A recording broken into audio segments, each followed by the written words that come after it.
بسم الله الرحمن الرحيم الحمد لله رب العالمين وأفضل الصلاة وأتم التسليم على حبيبنا محمد وعلى آله وأصحابه وأتباعه إلى يوم الدين زۆر خۆمان بە خۆشحاڵە زانین جارێکی تر وە بۆ جاری دوم لە مخەیەمی دووەمە بە دیداری بەڕێستان شاد دەبینەوە خۆشحاڵین خوای گەورە سەرکەوتوتان کا خوای گەورە پاداشتی خێری ماندووبوونتان باتەوە کە ئەرکتان کێشاوە لە شوێنی دوور لە لەق و دەستەکانی خۆتانەوە بەشداری شادریەکەتان کردووە هەرم هاتنەتان بۆ خۆی ئەجرێکە بۆ قیامەت سەرباری ماندووبوونەکانی خوای پەروەردگار بێبەشمان نەکا لە بینینی ڕوویگەشی خۆی بەڕێزان بابەتەکەی من لەژێر ناونیشانی ئادابی گفتوگویە یاخود ئاداب المناظرة من پێشەوەی بچمە سەر بابەتەکەم حەزەکەم هەیکەلی بابەتەکەتان بۆ باس بکەم کە بابەتەکەی من چەند تەوەرێک لە خۆگرێ تەوەری یەکەم پێناسەی مناظرەیە و هەروەها تەوەری دووەم دلیلی قورآن و فرمودەیە لەسەر مناظرە و تەوەری سێم حکمی مناظرەیە لە ئیسلامە حکمەکەی چییە تەوەری دواتر بریتیە لە ئادابی گفتوگۆ ئادابەکانی چی طبعا ئەم بابەتە بابەتێکی چڕوپڕەوە بابەتێکی گرنگە و بابەتی ڕۆژیشە ئێستا هەرچەنە ئەم بابەتە لە مێژووی کۆنی ئیسلام و بوونی هەیە ئەو بە ڕێزەی کە بە دوای معلومات گەڕابێ لەم بابەتە ئەبینێ هەر لە لای سەلەفی ساڵحی ئەم ئومەتە زۆر گرنگی پێدراوە چونکە سەرچاوەکەی لە لای پێغەمبەری خوا صلی الله عليه و آله وسلم سەرچاوەی گرتووە و پێش ئەویش پێغەمبەرانی پێش خۆی علی نەبینا علیهم ئەفضل الصلاة وأتم التسلیم گرنگیان بە بابەتە داوە کە دوای لە بەڵگەکانە باسێکین پێناسەی مناظرە بەڕێزان هەروەکو شەریف جورجانی لە کتێبی تعریفاتە پێناسەی کردووە ئەڵێ بریتیە لەوەی کە دوو کەس کە گفتوگۆکەن لەسەر بابەتێکی دیاری کراو هەر یەکێکیان تێڕوانینی تایبەتی خۆی هەیە بۆ ئەم بابەتە و ئەوێ ڕەئی خۆی بسەپێنێ و بیسەلمێنێ کە بەرامبەرەکەی لەسەر هەڵەیە کەواتە بە کورتی ئەمە پێناسەی مناظرەیە لە پێناسەیەکی ترا ئەڵێ بریتیە لە گفتوگۆ لە نێوان دوو کەس یان دوو تیم یان دوو گرۆ یان دوو گروپ ئەم دوو گروپە بە هەمان شێوە تێڕوانینی تایبەتی خۆیان هەیە بۆ مناظرە بۆ بابەتێکی دیاری کراوە هەر یەکێک لەمانە ئەوێ ڕەئی خۆی بسەلمێنێ و بیسەپێنێ بە سەر بەرامبەرەکەی و بەرامبەرەکەشی قەنەعەت پێ بکا کە ئەو لەسەر هەڵەیە کەواتە پێناسەی مناظرە بەم جۆرە هەروەکو باسمان کرد لە کۆنەوە پێغەمبەران گرنگیان بە مناظرە داوە ڕەنگە ئێستا ئەگەر من یعنی بۆتانی باز بکەم ئێوە بیلفعل لەگەڵ منە چەند نمونەیەکیش باز بکەن پێش هەموو شتێک خوای پەروەردگار لە قورئانە فەرمێ وجادلهم بالتي هي أحسن مجادلەیان بکە بەو شێوازیان لەسەر باشترین شێواز هەروەها ئێمە ئەگەر بە ژیاننامەی پێغەمبەران بڕۆین ئەبینین هەر لە کۆنەوە مەسەلەن خوای پەروەردگار کە بەمان باسەکە ئەلەم تەڕە إلى الذي حاج إبراهيم في ربه کەواتە مجادلەی محاججەی ئیبراهیم کراوە هەروەها بە نوح یان چی یا نوح قد جادلتنا فأكثرت جدالنا دیسانە مجادلە لە بینیانە ڕووی داوە لە بینی موسا و فیرعەونە ئەبینی مجادلەیەکی زۆر هەیە حتا بە ئەندازەیەک فیرعەون کە لە مجادلەکەی هەستە کاش کەسێنێوە دۆڕێ ئەکەوێتە ئیستیفزازکردنی موسا کە لە دواییە باسەکەین کەواتە بەڵگەکانمان لە قورئان بە ئاشکرا ئاماژە بۆ واکەن کە مجادلە زۆر دەمێکە بوونی هەیە وەکو ئاتەشی باسمان کرد لە فەرمودەی پێغەمبەری خوا صلی الله عليه وسلم فەرمودەیەکمان هەیە کە پێغەمبەری خوا فەرمێ صلی الله عليه وسلم فەرمێ جاهدوا المشركين بأموالكم وأنفسكم وألسنتكم مجاهدەی مشریکین بکەن بە چی و چی بەماڵ بە نەفس بە زمانتان ئیبن حەزم لە شەرحی ئەم فەرمودەیە فەرمێ ئەم فەرمودەیە بەڵگەیەکی ڕوون و واضح و صحیح و صریحە کە مجادلە ضرورە ئینسانی مسلمان پێی شارەزا بێ ئەهلی عیلم کەواتە دێنە سەر تەوەری دواتر ئایا حکمی فێربوونی علمی مناظرە چییە بۆ ئیستیغلالی کاتەکە بکە من زۆر لەسەر بەڵگەکان ناوەسم لەبەر خاتری بەڕێستان چونکە تەرکیزی ڕئیسیمان لەسەر ئادابەکانەوە و لە ناونیشانەکەی هاتووە ئامەدی ئەفەرموێ زانایان شکیان لەسەر ئەوە نییە کە مناظرە مستحەبە بەڵکو ڕاجایەکان لەسەرەوەی ئایا واجبە یاخود فەرزە فەرزێکی کیفائیە یان فەرزێکی عینە کەواتە شک لەوە نییە کە ئەبێ هەموو کەسێک منازەڕە شارەزابێ وەکو بابەتێکی پەسەندی مستەحەبی لە لای ئینسانی موسڵمان. بەڵام لەسەر ئەم قسەی ئامەدی مەلازادە تعلیقێکی هەیە و ئەڵێ زۆرێک لە زانایان بۆ ئەوە چوون کە مجادلەکردنی ئەهلی بیدع یان مشریکین یان کوفار فەرزی کیفایەیە پێویستەکە هەندێک لە موسڵمانان پێی هەستن بۆی لەسەر ئەوانی تر بکەوێت. بەڵگەشی ئەوەیە کە خوا فەرمێ وەجادلهم بالەتی هی ئەحسن. کەواتە ئیبن تەیمیە ڕەحمەتی خوای لەبێ باسی ئەو حاڵەتانەمان بۆ ئەکات کە حکمی منازەڕە وەرەگرێ. ئەفەرمێ هەندێک جار منازەڕە مستەحەبە، هەندێک جار واجبە و هەندێک جاریش حەرامە.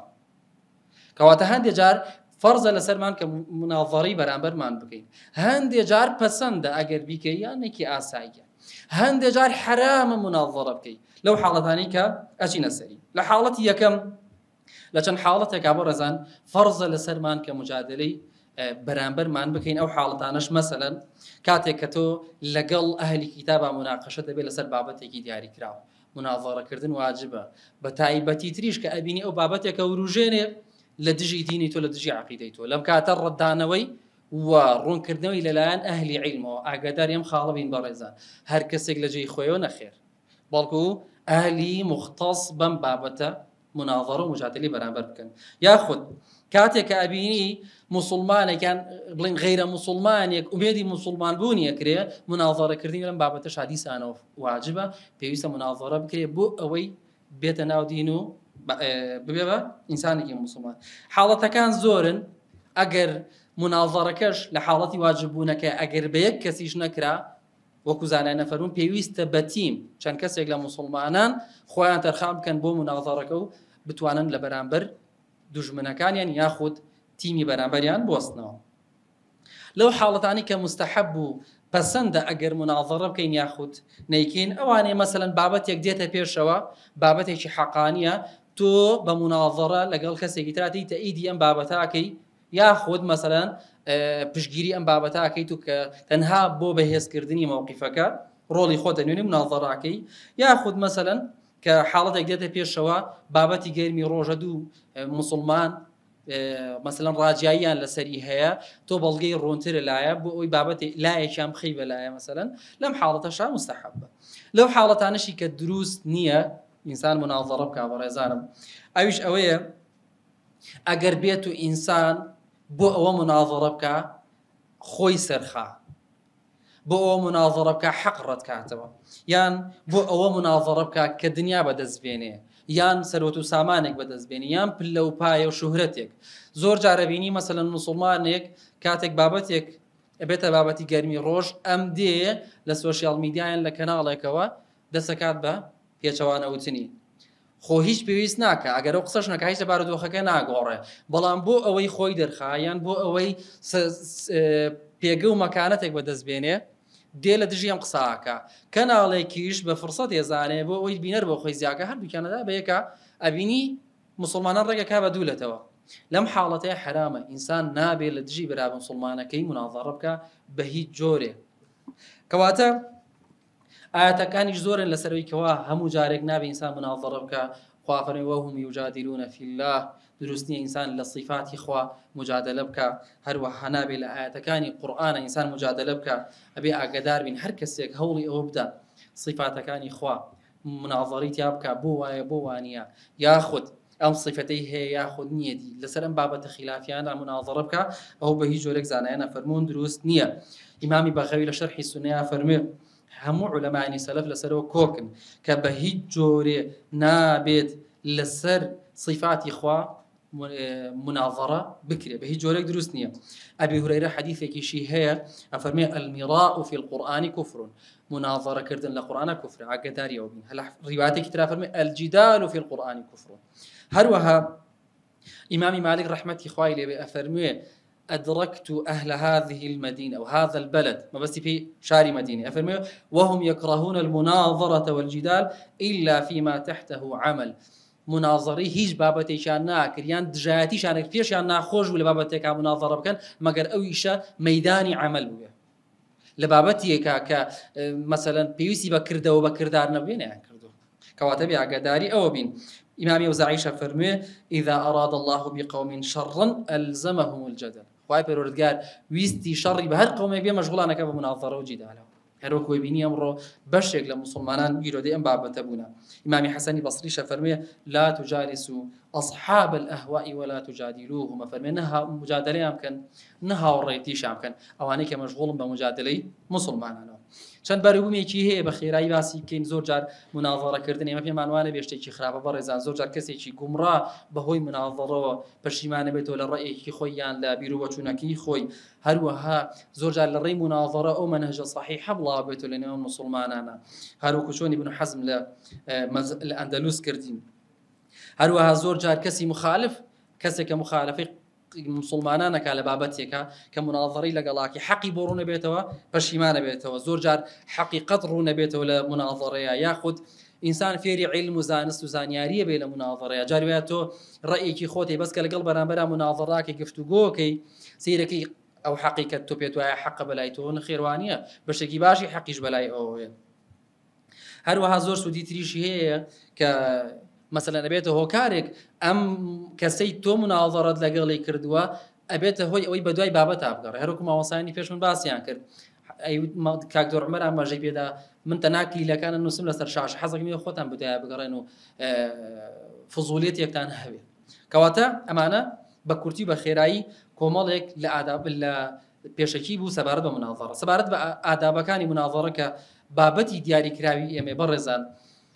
ئێمە پێش مناظەڕە پێویستەکە پێشە بچینە مناظەرەوە چەند خاڵێک لە خۆمانە جێبەجێکەین. گرنگترینیان کە دڵنیام ئێوەش هاوڕان لەسەری و لەگەڵ منا لەسەری کۆکین ئەوەیە کە ئینسانی مسلمان کاتێک چووە مناظەڕە ئەبینێت یەکلای کاتەوە بۆ خوای پەروەردگار ئەبێ لە خۆی بپرسێ لەبەر چییە مناظەڕەیەک؟ ئایا لەبەر خاتری خوایە و لەبەر خاتری سەرخستنی حەقە یان لەبەر خاتری حەز و ئارەزووی خۆیەتی لەبەر ویستی خۆیەتی؟ ئەگەر هاتوو لەم پرسیارە تێپەڕی بەسەر کەوتووی بۆی هەیە مناظەڕەکە ئەگەر نا ئەبێ بکشێتەوە. هەروەها خوای پەروەردگارە فەرمێ فبشر عبادي الذين يستمعون القول فيتبعون احسنه. هەروەها بێ ئاگامان لەوە بێ کە مجادلەکەمان بەنیەتێکی خاڵص و تایبەت بە خوای پەروەردگار بێ.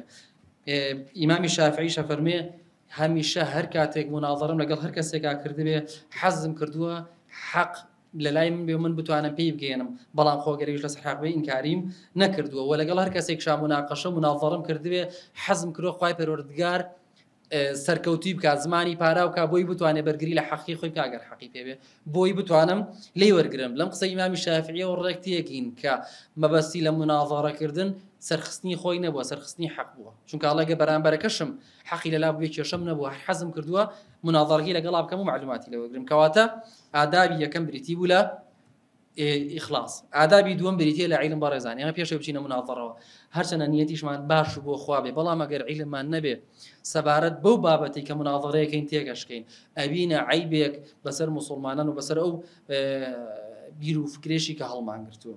بۆیە هەر کاتێک کەسێک مناظەڕە بکە ئیخلاصیش هەبێ بەڵام عیلمی نەبێ ئەوە شکستە هێنێ و هەر بە هەمان شێوە ئەگەر هاتوو خوێندنەوەی نەبوو بۆ بەرامبەرەکەی و بۆ نقاطی قووەت و نقاطی ضعفی بە هەمان شێوە دیسانەوە شکست هێنێ.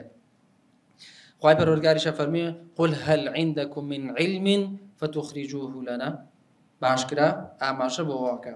هەروەها سەلەفی ئەمەتە ڕەحمەتی خوایان لێبێ ئەفەرمون ينهون عن المجادلة والمناظرة إذا كان المناظر ضعيف العلم بالحجة. أجر بيان زانية أو كسيك مناظراك للروي علم وضعيفة للروي بلغي هنا أنو ضعيفة أنو قد مناظرة مناقشة مجادلة مكا كواتا علمي شكل لا بابا تقرنجا كاني مناظرة يجي كيتر العادة كان بريزان بريتية لويك إيما فني مناظرة بزانين هر وكو چون روح وجست الإكري جانا كرينوا بهمان شيوا فني مناظرة لقال علم إخلاص الإكري جانا كريت تو هرچنا علمته هبه زور جار مثلا المناظرة يبينين دو كز مناظرة كان يكم يان كسيكي زور شارزايا باشا دو هم يان شارزايكي وانية بلام لفني مناظرة لدروس كردني بوسو كمين بو برامبركي زور عزايا او يعني باتوك لعالمك همو ما نوانا بينين رجعنا زور جاريش چیرۆکانتان بیستۆ کەواتە زانینی فەنی مناظرە زۆر گرنگە بەڕێزان. هەروەهایەکێکی تر لە ئادابەکانی مناظرە ئەوەیە مەوزوعی مناظرەکە دیاری کراوە بێ. هەرگیز نەچینە مناظرەیەکەوە، نەچینە گفتوگۆیەکەوە کە بابەتەکە مەفتوح بێ. لەبەرچی لەبەرەوەی تۆ لە کۆتایی ئەنجامێک ناپێچی، بەڵکو پێش ئەوەی مناظرەکە یان گفتوگۆکە لەگەڵ ئەو کەسەیە بکەی، پێشەکی پرسیارەکەی لەگەڵا دیارەکەی بابەت تەوەرەکە لەگەڵا یەکلایەکەیتەوە. من و تۆ لەسەر فڵانە تەوەرە قساکەین، غەیری ئەمە هیچ بابەتێکی تر ناینەوە بابەتەوە. ئەگەر وانە بوو ئەوە بە هیچ جۆرێک ئەو مناظرە جەدوای خۆی ناپێچێ. مەسەلەن جاریوا تۆ لەگەڵ مەسیحیەکە مناظەڕاکە، یەکسەر بابەتەکەی وە دیاریکە سەبارەت بە سوڵبی مەسیح، ئایا مەسیح لە خاج دراوە یان هەڵواسر یان سەر کراوە ئاسمان. مەسەلەن لەگەڵ مولحیدێکا قساکەی، یەکسەر بابەتێک دیارێکی، مەسەلەن تۆڵی مافی ئافرەت لە نێوان ئیسلام و مەسەلەن لە نێوان وڵاتە موسڵمانەکان لە نێوان ڕۆژە ئاوایە کە بابەتەکە دیاری کرد، ئەتوانی بە ئیسراحەت قسەی تیا بکەی، ئەتوانی ئەسپی خۆتی تیا تاو بدەیت. یەکێکی تر لە ئادابەکان بەڕێزان ئەوەیە کە هەرگیز ڕێگە بە مناظری بەرامبەر نەدەی مەوزوعەکە بگۆڕێ. زۆر جار مناظر بۆەوەی لێت نەباتەوە یان بۆی پێت نەدۆڕێ با بڵێین ئەچێ فەن بەکارهێنێ. فەنەکە چییە؟ فێر کراوە ئەگەر هات و هەستت کرد حجەت نییە یان وەڵامت پێ نییە بۆ پرسیاری بەرامبەر مەوزوعێکی تر بوروژێنە. ئەگەر وات کرد تۆش چوویتە سەر ڕێبازەکەی ئەو ڕێبازی مناظەڕەکەی نەتیجەت نابێ. بۆی ڕێگەی مەدە بابەت بگۆڕێ کە پرسیارێکت لێی کرد هەزار قسەی تری کرد وڵ جوابی پرسیارەوە دیوە پرسیاری تر جواب نادەمەوە. کە جوابی پرسیارەتی داوین جا بڕۆ سەرتەوەری دواتر چونکە ئیسفادەی لێ ناکەی. ئەو بەوە ڕاتێکێشەی بۆ ناو ساحەی خۆی بەردەوام مەسەلە بە مەسەلا گۆڕە لە کۆتایە تۆ هیچیشی دەست نەکەوت. بۆیە زۆرێک لە مناظەڕەکانی ئەمڕۆ کە ئەکرێ بێ بەرهەمە ئەوەیە بەرامبەر بۆی نەدۆڕێ دێچیەکە مەسەلەن پرسیار بە پرسیارێنێتەوە، پرسیار بە پرسیارێت تۆ پرسیارێکی لێ پرسیاری تر لێکە بۆی کەوا خۆی نەدا بە دەستەوە. سەیری قیسەی موسا و فیرعون کرد. کاتێک کە موسا ئاچێ بۆ لای بانگەوازێکە فیرعون پێڵە چی؟ قال فرعون وما رب العالمين. پرسیاری حکەم جا پرسیاری خوای لێکە. موسا لە وەڵامەڵە چی؟ قال رب السماوات والأرض وما بينهما إن كنتم موقنين. پەروەردگارم ئەوەی کە لە نێوان ئاسمان و زەویایە پەروەردگاری ئەوە. فرعون ئەزانێ وەڵامەکەی بە قووەتە و ئەزانێ وەڵامی دەم کوتکەری تری پێن یەکتر لە چی؟ قال لمن حوله ألا تستمعون. بە ئیستیفزاز و گاڵتە پێکردنێکە وەڵێ سەری ناکەن چیەڵێ وەڵامی پێ نییە بابەتەکە ئاگۆڕێ. موسا جوابێ داتەوە قال ربكم ورب آبائكم الأولين. پەروەردگاری ئێوە و پێش ئێوەشە. ئەویش دەڵێ چی؟ قال إن رسولكم الذي أرسل إليكم لمجنون. پێڵە پێغەمبەرەکەتان شێت بووە. ئێ تۆ جوابم دەرچی داوای من شێت میان شێت نەما بەڵگەم دەرێ. واز لەو بێنە من شێتم یان شێتنی یان چیەڵێ مەشینەڵم تۆ من بەڵگەم داوا پێ تۆش بەڵگەم دەرێ. کەواتە مەوزوع گۆڕین نەتیجەی نابێ. بۆیە موسا بەردەوامە لەسەر قسەی خۆی لەسەر ئەو بابەتە واز ناهێنێ نایگۆڕێ. قال رب المشرق والمغرب وما بينهما إن كنتم موقنين. هەتا کۆتایی حیوارەکە کەتە لە کۆتاییە فرعون توڕابێ ئەزانێت ئەدۆڕێ ئەڵێ چی لئن اتخذت إلها غيري لأجعلنك من المسجونين. تۆ بەیەکێکی تر بکەی بەخوا لە غەیری من ئەتکەمە سجنەوە. تۆ ئەگەر مناظەڕاکەی ئەگەر گفتوگۆکەی چ پێویستەکە هەڕەشە بدەی؟ فەرموو بەڵگە بە بەڵگە جواب دەرەوە. یەکێکی تر لە ئادابەکان کە زۆر گرنگە بەڕێزان ئاگامان لێ بێ ئەوەیە کە کاتێک گفتوگۆمان لەگەڵ کەسێکا کرد با تکایە و کەسە هاوتا و کوفئی خۆمان بێ.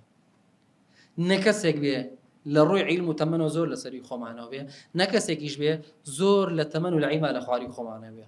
بڕوا بکەن هەر کاتێک مناظەرەت لەگەڵ کەسێکا کرد لە عیلمەوە لە خواری خۆتەوە قەت نەتیجەت نابێ، هەمیشە پێشێ دۆڕی چونکە ئەو عیلمی نییە و ئەو دوو لە ڕێوە ڕێزیشان ئەدەبیشی نییە.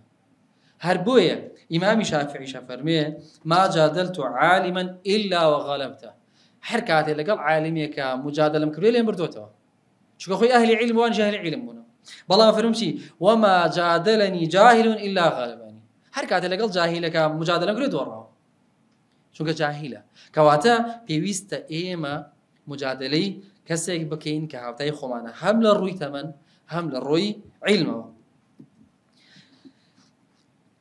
یەکێکی تر لە ئادابەکان بەڕێزان ئەوەیە کە حەکەمێکیان ئەسڵێک هەبێ ئێمە بۆی بگەڕێنەوە بۆی ئەم کەسە کە شاهد بوو یان حەکەم یان ئەم شتە ئەسڵ بوو لە بینتانە کەس ناتوانێت لێی لابدە. مەسەلەن کاتێک کە تۆ لەگەڵ فیرقەیەکی تر لە غەیری مەسەلەن ئەهلی سوننا مناقەشاکەی تۆ بابەتێک دیارێڵێ من مەصدەرم ئەسڵم قورئان و سونەتە هی تۆ چییە؟